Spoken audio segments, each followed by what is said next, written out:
porque como bien dices, es un tema que es tabú. No se trata. Es tabú. Por miedo, porque se considera que no es adecuado tratarlo, es un tema delicado, no sabe cómo el otro le va a sentar tratar ese tema. Y no se trata. Y yo consideré que era interesante, y por eso lo comentamos, tratarlo aquí en Entre Puntos. A mí me pareció bien interesante. Y ver, por un lado, el miedo a la muerte y también ver el fenómeno de la muerte, en qué consiste, cómo podemos analizarlo y también entenderlo. Y lo principal es empezar por una definición, porque nos podemos poner aquí a elucubrar, a pensar cosas abstractas, que es la muerte, es por donde hay que empezar. Podríamos decir que la definición más sencilla de la muerte es el final de la vida. Pero esto en sí mismo habría que precisarlo, porque ¿qué es el final de la vida? ¿Cómo lo entendemos?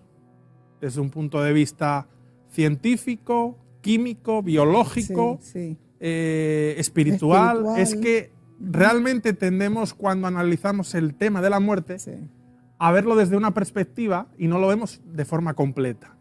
Entonces, si cogemos, por ejemplo, el diccionario de la Real Academia de la Lengua, una de las acepciones es el final de la vida. Eso es lo más general. Sí.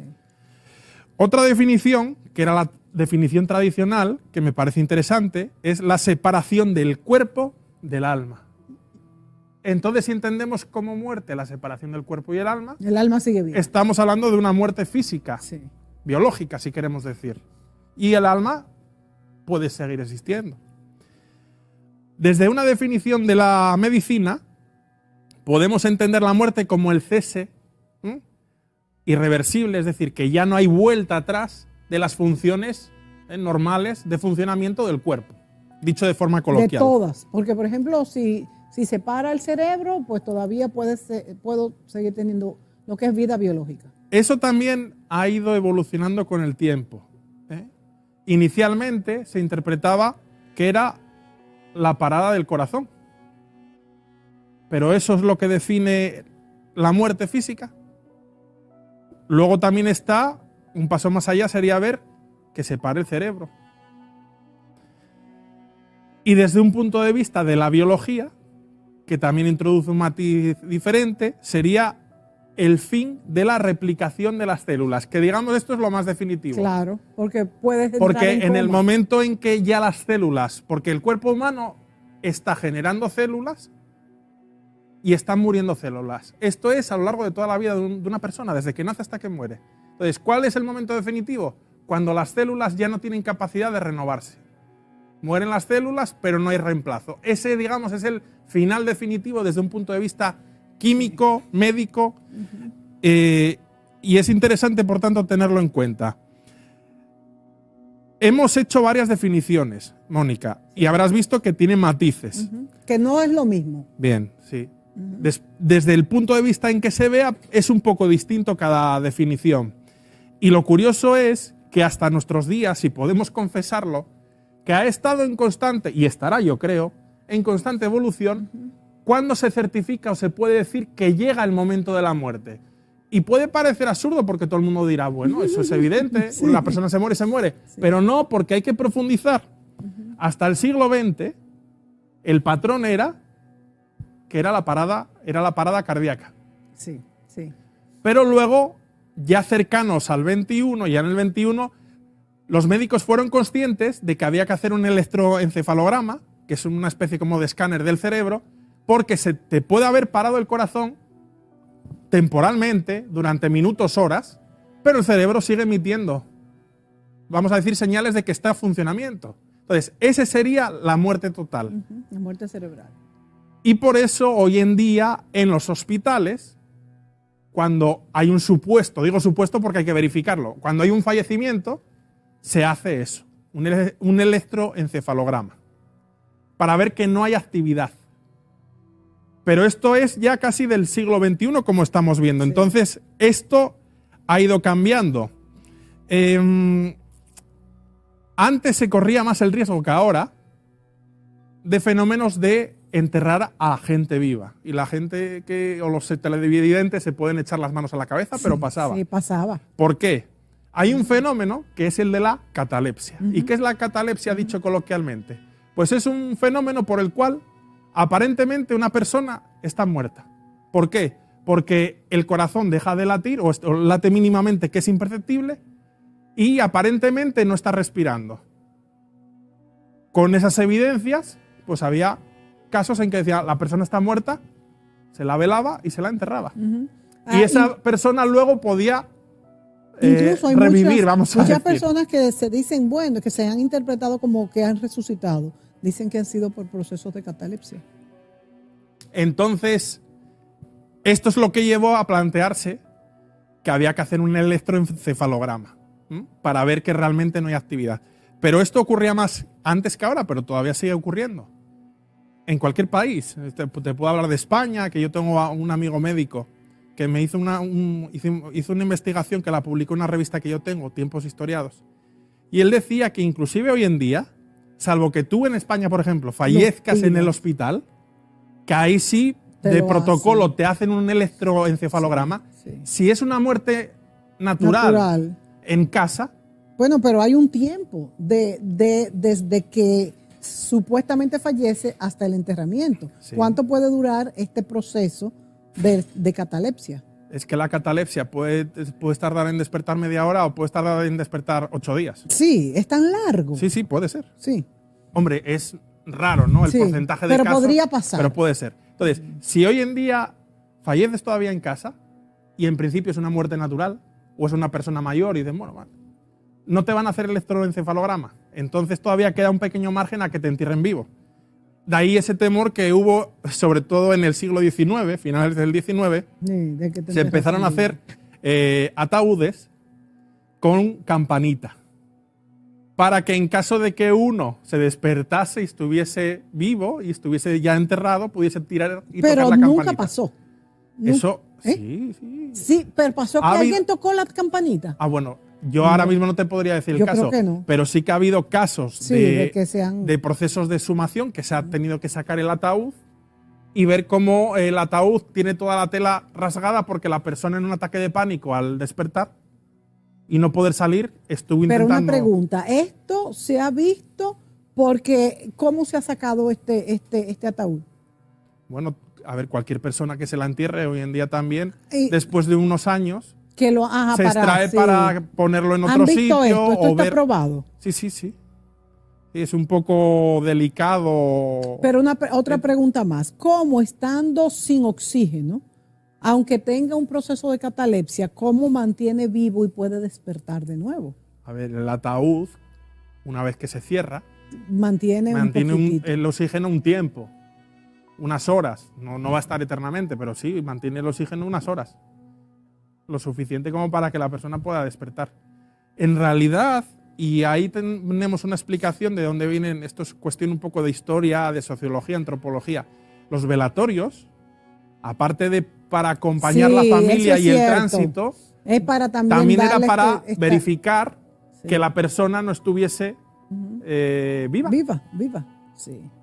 Entonces, el velatorio como tal, que hoy en día prácticamente ya no se hacen, podemos comentar por qué y analizarlo por qué, servía para eso también. No se hace en las casas y no se hace tan largo, pero se sigue haciendo.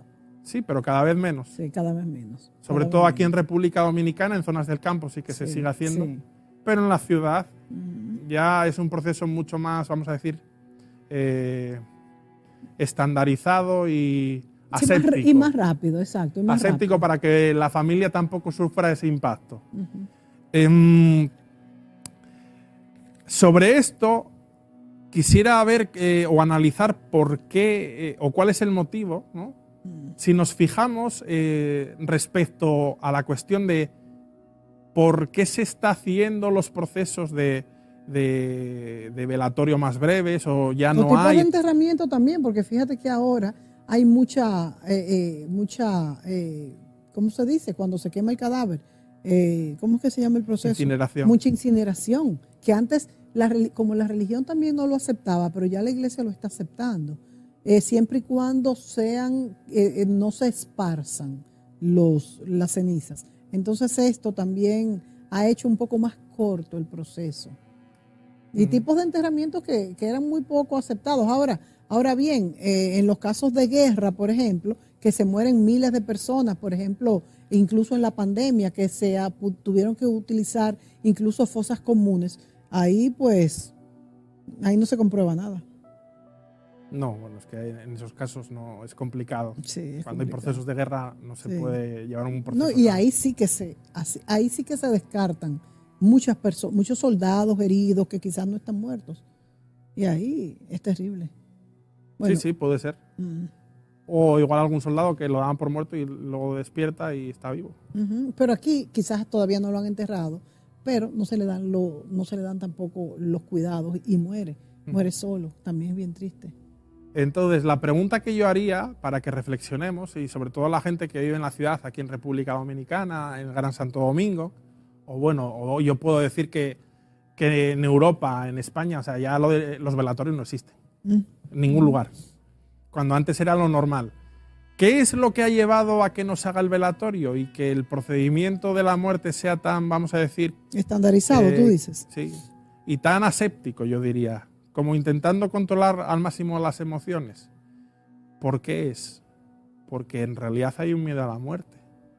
Hemos avanzado en una sociedad en la cual lo que se nos vende es todo es el progreso, sí, todo es la eterna juventud, todo es querer escapar a la realidad de que somos humanos, de que somos seres vivos, orgánicos y que vamos a morir como nacemos. Ahora bien, Miguel, hay vamos a decir, dos reflexiones. Una es la propia muerte, aceptar nuestra propia desaparición física, que es fuerte principalmente para personas que quizás nunca lo pensaron, porque es que como yo decía al principio, el hecho de imaginarte que algo va a pasar te acostumbra a la idea.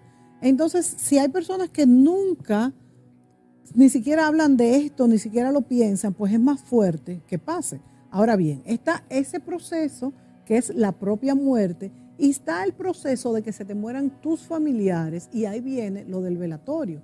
Es desgarrante ver partir a tus familiares y alargar demasiado este proceso también es como masoquismo, porque ya la persona murió. Si bien ya hemos estado con ella, nuestros familiares nos dieron el pésame, ¿por qué hacer esto tan largo? También es desgarrante, es desgarrador, porque lamentable o agraciadamente la vida sigue.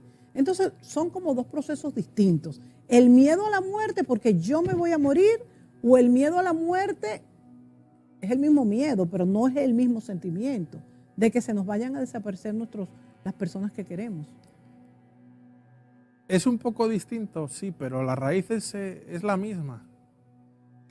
¿Por qué lo vamos a...? A ver, te voy a hacer la pregunta. ¿Tú tienes miedo a la muerte, Mónica Gutiérrez Fiallo? Pienso que no, pero leía mientras preparaba este programa que una persona que decía que no tenía miedo a la muerte, cuando se vio en el momento, tuvo mucho miedo a la muerte. Y yo misma me pregunté si a mí podría pasarme esto.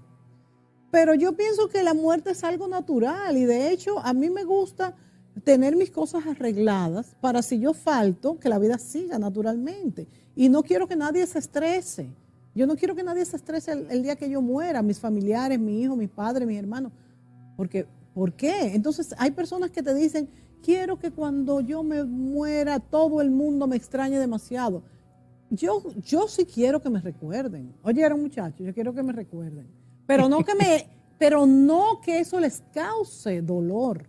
Porque ¿por qué yo voy a querer que algo cause dolor? Entonces, no estoy siendo un ser humano noble, pienso. Ahora, ¿qué me extraña? Que diga, caramba, me gustaba compartir con Mónica, eso es distinto. Pero yo pienso que es como cierto egoísmo y deseo de permanecer. Entonces, otra cosa. Y otro tema, Miguel. No te respondí, pero bueno. No, pero ahora me lo responde. Pero otro tema que antes que se olvide. Sí. Ya se me olvidó. Tienes demasiadas preguntas. Sí, demasiadas preguntas juntas. Ya me acordé. Hay gente que dice, la vida debería ser eterna. Señores, ¿ustedes se imaginan un ser humano que sea eterno? Estas personas, el presidente que no se quiere bajar de la silla presidencial, los emperadores antiguos, las personas que creen que el mundo gira alrededor de ellos. ¿Ustedes se imaginan que la vida fuera eterna ¿cómo hubiese injusticias? Yo creo que sería insoportable. Claro, eso sin hablar que seguramente alguien ha pensado, no, pero lo más importante sería la sobrepoblación, claro que sí, pero estamos hablando en casos hipotéticos. O sea, el alma humana, si existiera, y si no existe, le llamamos de esa manera a lo que es el espíritu, yo creo que no aguanta, pero la gente no aguanta las alabanzas, porque se envanecen tanto que se dañan. Imagínate si aguantaran una vida eterna. Ahora te pregunto yo a ti. Voy a intentar recapitular y te responderé al otro si no se me olvida. Sí. La vida eterna, desde un punto de vista físico, hoy en día no es posible. Físico. Sí, claro. Bien. Sí que se están alargando los tiempos. Sí. Es más común hoy en día ver que las personas llegan a 80, 90. ¿Por qué? Porque hay mejores condiciones de vida, hay mejor alimentación, hay más tecnología. Hay estudios que dicen que en 20 años igual la gente puede llegar a tener 150 y sobrevivir. Claro, pues con más intervenciones quirúrgicas, medicamentos. Ya no vamos a entrar en lo de decorarse, es decir, ponerse, hacerse una operación o ponerse Botox. Eso, digamos, es decoración, pero a nivel interno, orgánico. No es posible de momento, pero el ser humano quiere pensar que es posible y quiere alargar la vida. Y generalmente aquel que quiere alargar la vida física, la vida del cuerpo, es porque lo que esconde en su interior es miedo. Miedo a lo que pueda haber o no hay después, y también que igual no ha aprovechado su vida.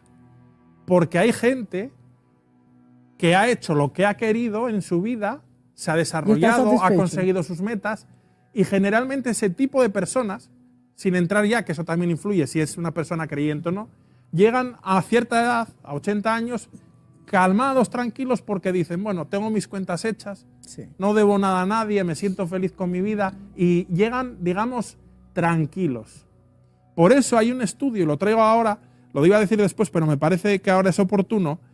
Hay un estudio que se hizo en el año 2017, por el cual lo que se observaba en la gente mayor o anciana no era tanto el miedo como tal a la muerte,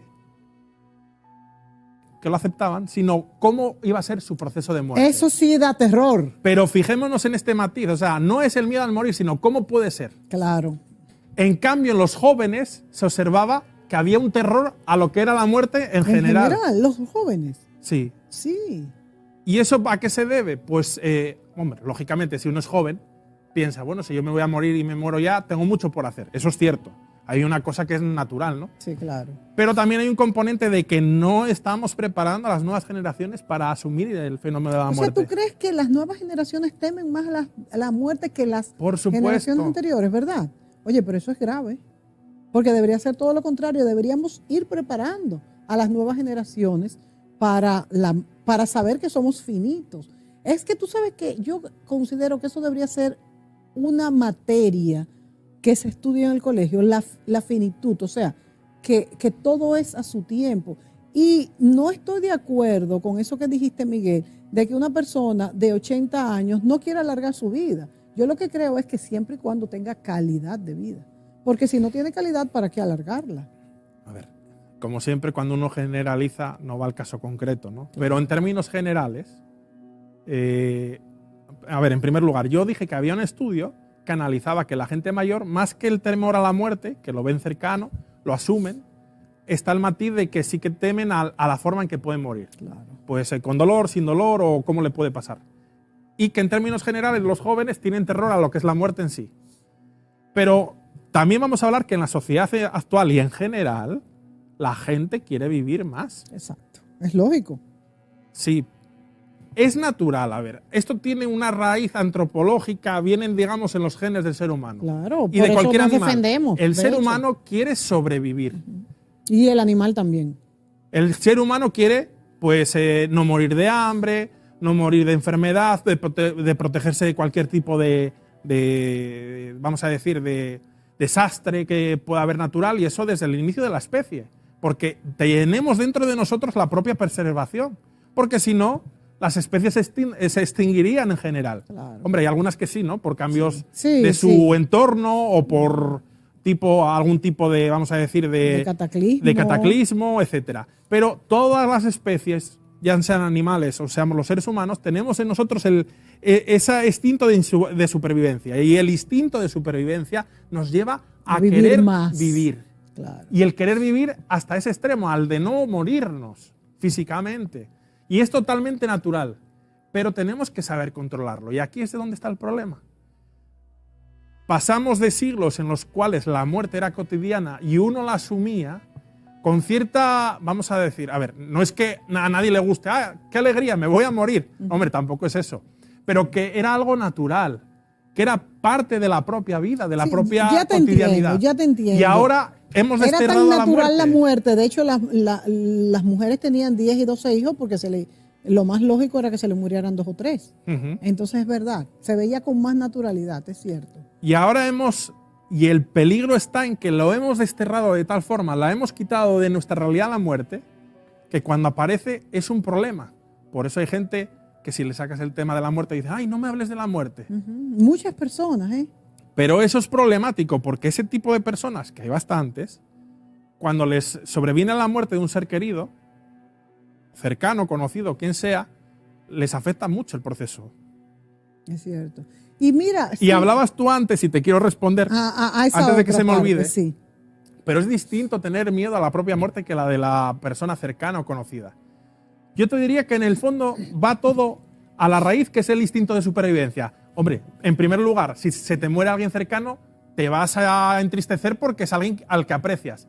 Pero al final, dando vueltas, te va a llevar a tu que propia muerte. Él muere y yo iré después. Sí. Y es que eso va en los Pero mira, genes. ahora que lo dices es así, porque conozco mucha gente a mi alrededor que le tiene terror a la muerte y pasa lo que dices. Se entristecen primero por el que murió y por el desapego y por todo esto, por el apego, pero también terminan pensando en su propia muerte, ¿cierto?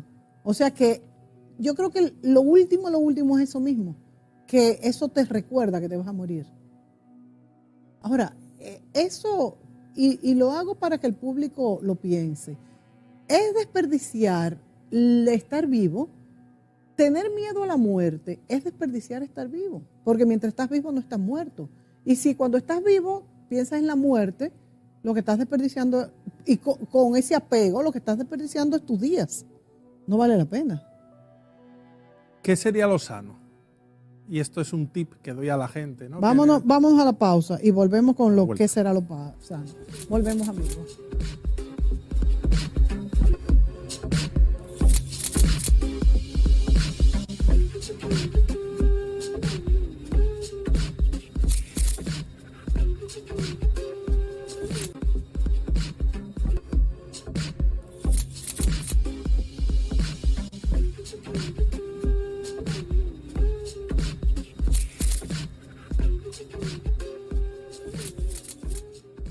Amigos, conversamos con Miguel Don Gil, un tema que nos interesa a todos los que estamos vivos, porque al que está muerto ya no le interesa, fíjate.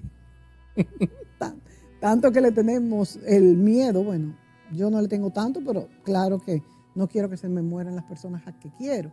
La tetanofobia es el término que se utiliza justamente para definir este miedo, esta ansiedad que le produce la muerte a las personas, porque de hecho hay algunas personas que llegan a deprimirse solo pensando en la muerte, y por eso les decía ahorita en el segmento anterior que, señores, qué desperdicio, estamos vivos y relativamente en salud, y entonces hay personas que se deprimen porque saben que se van a morir, pero resulta que por más que usted se deprima o se preocupe, se va a morir como quiera. Entonces, ¿qué sentido tiene eso? Eso es como que verdad. Entonces tú ibas a dar algunos consejos. El fenómeno, desde un punto de vista médico, como decías, es tanatofobia. La tanatofobia es el miedo a la muerte, pero es un miedo, vamos a decir, cuando ya pasa de lo normal. Exacto. Es normal que uno se replantee, se preocupe, esté un poco triste, pero hay gente que llega al extremo de que puede sufrir cuadros de ansiedad, de estrés, algún tipo de desequilibrio psicológico, o llegará a depresiones. O sea, que estamos hablando de que es una cosa seria y que hay que saberla controlar. Entonces, conviene que analicemos bien qué es la muerte, que la comprendamos, que la integremos en nuestra vida para no llegar a ese extremo. Sí. El tip que yo iba a dar es que tenemos que intentar cambiar lo que es el concepto del temor a la muerte por el de amor a la vida. Claro, por Dios. Porque el que le teme a la muerte es porque está vivo. Entonces, si está vivo, ame la vida. Claro. ¿Verdad? Es que no tiene sentido. Y luego podríamos introducir vamos a decir, abrir un poco el abanico y el espectro del análisis, porque lo estamos haciendo desde un punto de vista químico, biológico, físico. Eso es innegable. La vida tiene un principio y un fin físico. Pero vamos a entrar en una esfera que amplía un poco el horizonte. Puede haber gente que crea en que hay vida más allá de la muerte. Que es un tema que no hemos tocado. O gente que crea que no la hay. Es Exacto. respetable cualquier posición, Sí. pero hay que analizarlo. Y generalmente sí que se observa que la gente que no cree que hay vida más allá de la muerte es porque va relacionada con lo religioso. No creen en Dios. Sí. Si uno no cree que hay nada sobrenatural y no hay Dios, ¿cómo va a haber muerte? ¿Cómo va a haber vida después de la muerte? ¿Cómo va a haber vida después de la muerte? Y es interesante analizarlo porque es como que en la sociedad actual decir categóricamente, como una afirmación Sí, absoluta, sí. que la muerte, que la Es el vida es fin. una cuestión orgánica y uno se muere y se acabó todo, y ya, y uno lo dice y se queda tan tranquilo. Y está aceptado. Yo creo que está más aceptado esto que hablar de un componente espiritual sin que alguien te vea, pues Sí, este está es loco. cierto, es verdad, ¿Eh? es verdad, está más aceptado. Y la pregunta es, Es controversial, ¿eh? pero vamos a analizarlo en su justo equilibrio. Yo soy creyente, Mónica no lo sé, si es creyente o no, Sí. pero vamos a ponernos en un punto neutro. ¿Es factible o es respetable el decir que después de la muerte no hay vida y no existe Dios? ¿Es respetable? Bien. Pero también es respetable lo contrario. Claro. Y voy a ir más allá.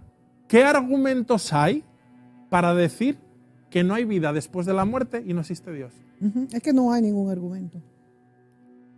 O sea, hay argumentos La biológicos. gente que cree que nosotros somos seres orgánicos, que nos morimos y todo se acaba y que no hay nada trascendente. Hay argumentos, pero no definitivos. La gente que cree eso, lo que yo acabo de decir ahora, se quedan ahí tan tranquilos. Tú coges a una persona que diga que es atea y que no, y que somos animales y que morimos y todo se acabó y dile, ¿y cómo lo justificas? Y se te quedará así, porque parece que es suficiente decir eso y ya. Y realmente es complicado.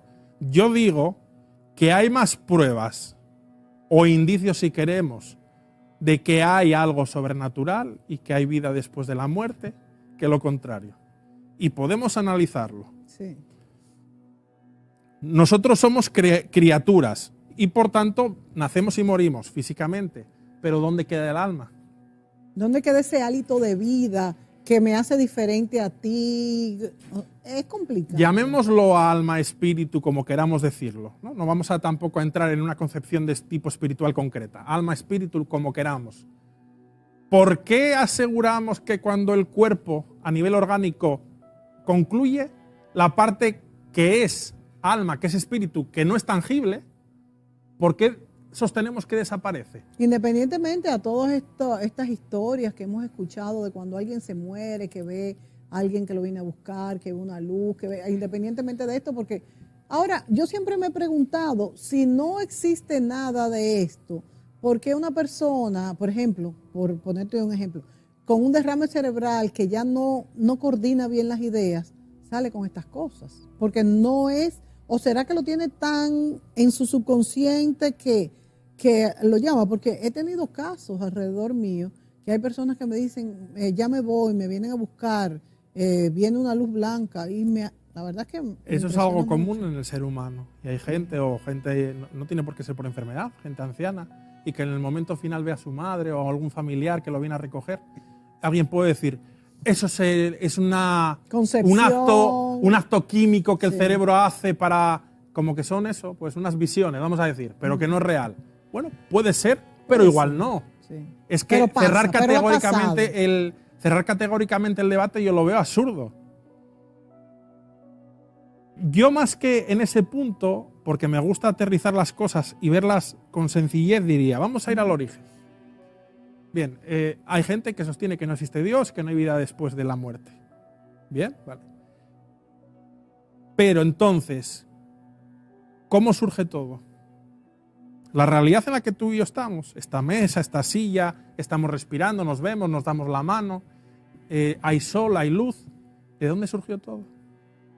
Hay muchas teorías, y a eso nos vamos, hay muchas teorías, la teoría del Big Bang y todo esto, pero es que yo lo que digo es que no anula la presencia de Dios. Esas teorías no lo anulan. Yo a lo que quiero llegar, al margen de todas las teorías que haya, es, si hay creación, si hay naturaleza, si hay vida, sea lo que sea, tiene que venir de algún sitio. Tiene que haber sido creada. No hay creación que no tenga un creador. Un cuadro existe porque hay un pintor. Una mesa de madera existe porque hay un carpintero. No, la mesa apareció sola. No tiene sentido. Eso no tiene sentido alguno. O hay teorías que dicen, no, todo surgió de la nada. Es un absurdo. ¿Cómo de la nada surgió el universo? Tiene que haber un algo que crea, un ente que crea. Si no, ¿cómo justificamos que de la nada surgió todo? La nada no genera nada. No, y además que lo que surgió fue muy complicado. No fue un simple proceso químico sencillo, vamos a decir. Este universo es muy complejo. La verdad es que yo no tengo respuestas. Yo te confieso que no tengo respuestas. Me gustaría poder decir esto fue de esta manera. No, yo creo que debe de haber un creador. No sé de qué forma, no sé cómo, no lo sé. No tengo esas certezas. Pero es algo que yo me lo cuestioné durante mucho tiempo incluso. Recuerda que hay también teorías de la reencarnación, por ejemplo, de que nos transformamos. Luego me he dado cuenta que es muy poco probable porque por el aumento de la demografía y demás. Hay muchas teorías. Yo te digo la verdad, yo no descarto nada. Pero yo sí creo que el hálito divino existe. Eso sí lo creo.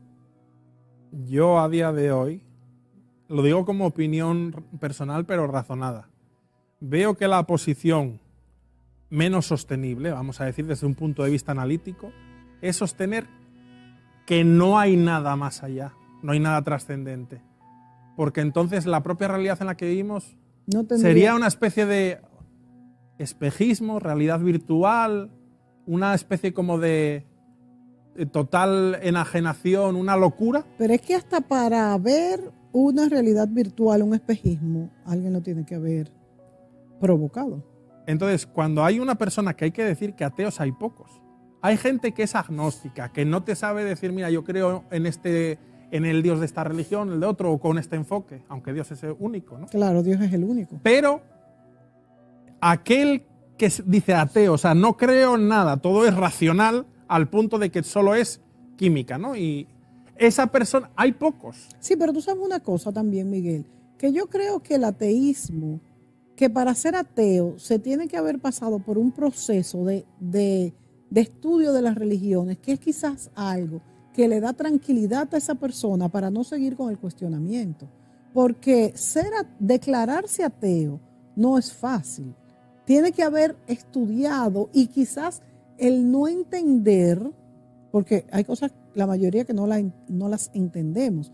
Entonces pienso que por eso las personas se dice que son ateos. Otra cosa también que hace muchas personas declararse ateos es que la religión en la historia de la humanidad ha cometido muchas injusticias y estas personas al rechazarlas prefieren decir que son ateos, pero es que una cosa no tiene que ver con la otra, porque la religión sea mal utilizado, pero no quiere decir que en sí sea mala.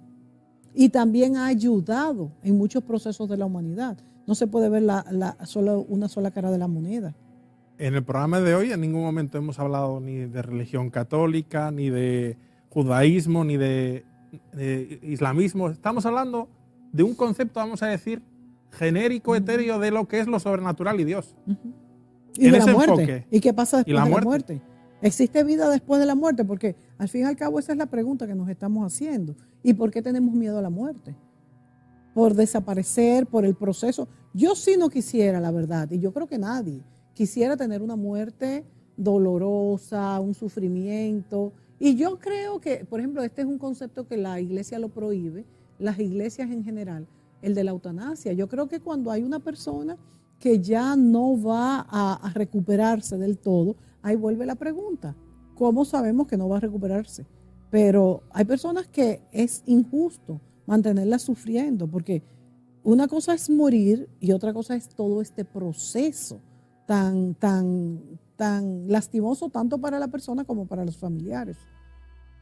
El caso de la eutanasia es delicado porque son extremos, ¿no? Es un caso que es muy doloroso, es terminal o que la persona está casi en estado vegetativo o viva porque lo tienen conectado a una máquina. Sí. ¿Hasta qué punto se alarga eso? ¿Hasta qué punto tiene la propia familia o la propia persona que de forma consciente y haberlo dejado escrito decidir su propia muerte? Bueno, pero ya estamos entrando ya en cuestiones que tienen que ver más también con lo que son los derechos del ser humano, el respeto a la vida, a la dignidad humana y un montón de cosas, ¿no? Son casos extremos, pero también hay que tenerlos en cuenta. Lógicamente, por rescatar una cosa que comentamos antes, quizás lo más doloroso es cuando sufrimos de cerca el fallecimiento de una persona que es cercana, pero que no entra dentro de algo que sea normal, es decir, no muere por edad, o si es por una enfermedad, bueno, es una enfermedad que lleva mucho tiempo con ella, puede ser una muerte rara. Cuando digo una muerte rara sería, o sea, que no es prevista. Un accidente. Un accidente. Un accidente. Que le puede pasar a cualquiera, con 80 es años mucho o más con 10. doloroso, es mucho más doloroso. O un tema muy doloroso y delicado, sobre todo para llevar luego el duelo esas personas o familias, el tema del suicidio. Sí. Sobre todo cuando no es gente muy mayor, sino que es gente joven. Por cierto, quisiera decir que hay una cosa que me llama mucho la atención y es que hay estudios que indican que hay etapas en la vida que son más delicadas que otras para el tema del suicidio. Y llama la atención que entre gente joven sea bastante común como una de las causas o una de las principales causas de muerte el suicidio. Y eso quiere decir que hay algo, hombre, las etapas de transición como la adolescencia, la pubertad. Que es una época bastante difícil. El paso de la vida de niño a la vida de adultos, hombre, eso genera tensiones, ¿no? Y uno tiene que adaptarse a los cambios de la vida, eso es normal. Pero también es cierto de que quizás, digo quizás, los jóvenes no saben tan bien por dónde tirar o se sienten un poco desconcertados con lo que es el sentido de la vida o ¿qué te lleva a suicidarte generalmente?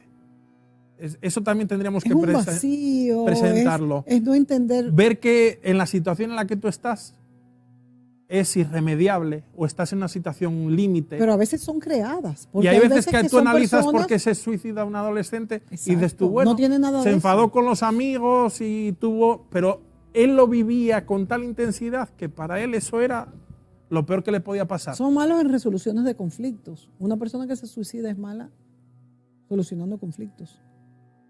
Por eso yo creo que el hablar de la muerte, que es un proceso natural, que tenemos que integrarlo en la vida, es importante para todas las edades, para la gente mayor para prepararse para la muerte y también para la gente joven. En la pandemia vimos algo que nos tocó recordar de que somos limitados. Sí, claro, claro. De que había gente que moría, joven y adulta. Y eso creó, aparte del encierro en casa, el tema de que te fallezcan familiares cercanos generó mucha angustia. Y de hecho, esa poca conciencia que queremos tener de la muerte nos hace daño, porque volvemos al tema inicial. Si le hacemos algo más desconocido, claro, es desconocido de por sí, pero si nunca hemos pensado en la muerte, claro que al llegar tiene que ser un shock, cuando nos llega la de un ser querido, por ejemplo. Yo creo que debería ser un tema desde la niñez. Que cuando un niño vaya creciendo, se le vaya enseñando que la vida, que tenés una oportunidad, que tenemos en este mundo, que es finito, que se va a terminar, que no sabemos cuándo, que no depende de nosotros. Ahora bien, también hay que enseñarle que la salud depende también de nosotros y también los riesgos que tomemos, que hay que tomar riesgos medidos. Esto debería ser algo que se que se haga en los colegios, que se promueva en las familias y no se hace. Antes era diferente, pero hoy en día hay veces que por quererle quitar la atención a un niño de saber que el abuelo ha muerto, No se le dice lleva que- ni siquiera al ya- velatorio. Eso aparte, pero igual le dicen que el abuelo se fue de vacaciones Sí. y lo tienen a la eternidad Sí, en vacaciones. sí, sí. En vez de decirle, mira, Qué se murió. absurdo. ¿Y por qué se murió? Mira, pues las personas mueren. Claro, se le explica claro, de forma claro, sencilla. claro. Hombre, no se lo vas a explicar. Claro, sencillo porque igual es un niño de 7 años. ¿no? Claro. Pero se lo tienes que decir. Y entonces estamos creando una generación de cristal, de no preparada para el dolor, para enfrentar conflictos, para llevar a la vida cotidiana. Y entonces- La vida cotidiana está llena de problemas. Y entonces nos transportamos al otro tema, que es justamente esto, que estamos creando una generación que no se puede enfrentar a momentos difíciles. Y eso es muy, muy delicado. Aunque, como te digo, eso te digo que también hay mucha gente mayor que le tiene terror a la muerte. También porque es una cosa que no está resuelta. Porque Y nunca se va a resolver. se podría Solo resolver solo si- se va a resolver siendo consciente de que el final llega. Se puede resolver si lo integramos en nuestra vida. Pero la tónica general en la sociedad es apartar la muerte. Los anuncios de la televisión dicen mucho sobre el pensamiento de una sociedad. ¿Cómo son los anuncios de televisión? No vas a ver gente anciana realmente. Si te ponen un producto de belleza o lo que Sí. sea tal, jóvenes, Sí. chicos y chicas. No hay gente mayor en los anuncios. ¿Por qué? Porque el ideal es la eterna juventud. Más que nunca la eterna juventud. Porque ahora queremos alcanzar eterna juventud hasta que estemos viejitos. ¿Cuántas clínicas de belleza y de hacerse Y operaciones lo hay? que dejen. Es todo un negocio. ¿Y por qué es? Hombre, es respetable que uno quiera mejorarse algo, pero ¿por qué tienes que llegar con 80 años y la cara que pareces un... Un gatico. No tiene sentido alguno. No. Se puede envejecer con total dignidad. Las, No, y además las arrugas son espejo del alma, de que has vivido. Ujú. No estoy diciendo, a ver, te puedes teñir o te puedes vestir bonito, eso nada quita. Pero ¿por qué necesidad tienes de intentar parecer que tienes 40 años? No, y de obsesionarte, porque es Claro. una obsesión. Hay que tener cuidado, señores, con estas obsesiones. Porque es que yo lo que veo es que el que se hace una cirugía plástica, de repente se hace otra y otra y otra y otra y ya nunca para. Y suelen esconder problemas de ese tipo. De no asumir el paso de la vida, Ujú. el hecho de que te estás haciendo mayor. Y suele haber en ese tipo de personas problemas internos de a nivel anímico o de cosas no resueltas o de no sentirse satisfecho con la propia vida. Lamento si alguien se siente aludido, pero estamos analizando una realidad que tenemos que tener presente. Ahora, otra cosa también, Miguel, que hay que Sí. estar consciente de que no debe ser nada fácil tú levantarte y no tener fuerzas, que eso viene con la edad. Más las personas que han sido, por ejemplo, yo que soy una persona tan activa, claro, ya yo no te puedo decir que ya yo veo que están menguadas, bueno, en algo que está menguada, por ejemplo, mi capacidad en la vista. Antes yo me acostaba y me leía medio libro, ya yo no puedo hacer eso. Entonces, imagínate eso si ya las fuerzas no te dan al caminar. Eso es fuerte, tú oye. No es tan sencillo aceptar esta parte. Tienes que aceptar que el paso del tiempo Te te va- va a ir limitando cosas. Sí, pero lo que te digo es que no es sencillo decir que eso no te entristezca. Porque quizás todavía las cosas que se me han presentado a mí, como que, bueno, ya no veo como antes. Quiero operarme de los ojos para ver si me arreglo eso. Pero lo resuelvo con unos lentes, en fin, pero ya cuando las fuerzas realmente te faltan, eso no es tan sencillo. Claro que hay que trabajarlo. Yo siempre he dicho, a mis hermanas le he comentado, tenemos que trabajarnos para hacer actividades cuando ya seamos mayores que no requieran tanto dinamismo. Hay que prepararse, entonces a eso es que me refiero. Eso no te lo enseñan cuando pequeño. Hay que elegir, ya cuando tú tienes cierta edad, tenemos que elegir actividades a las que nos vayamos a dedicar cuando tengamos 70 años o 80. Otro consejo que lanzo, otro tip para la audiencia. El mejor remedio para asumir los retos de la vida, el que se te acaban las fuerzas, el que llegas a mayor, cualquier cosa que nos pase en la vida, problema. La clave de todo está en reírse de uno mismo. Eso sí es cierto. Porque Eso cuando sí es uno cierto. se lo toma todo de forma natural, Ujú. y hay que aprender a reírse de uno mismo. Incluso de ciertas incapacidades. Claro. Hay que reírse, señores. Es lo que nos queda. Claro, no estamos diciendo que eludamos responsabilidades, no es eso, sino que nos ocupemos de lo que hay que hacer. Y si no podemos resolverlo, como es la vejez, por ejemplo, y como es la muerte, que mejor lo celebremos. Celebrarlo en distintas formas. Incluso yo también siempre he dicho que la muerte debe celebrarse, pero no porque se celebra la muerte, sino porque se celebra la vida. Cierto. Y la vida, cuando una persona muere, hay que celebrar la vida que tuvo esa persona. Entonces, no quiere decir ni siquiera que no se llore. También se llora, pero se llora con la satisfacción de haber compartido con esa persona y con un espíritu diferente, que es lo que creo. Es difícil este tema y ya se nos acabó el tiempo, pero yo creo que ha sido una buena reflexión.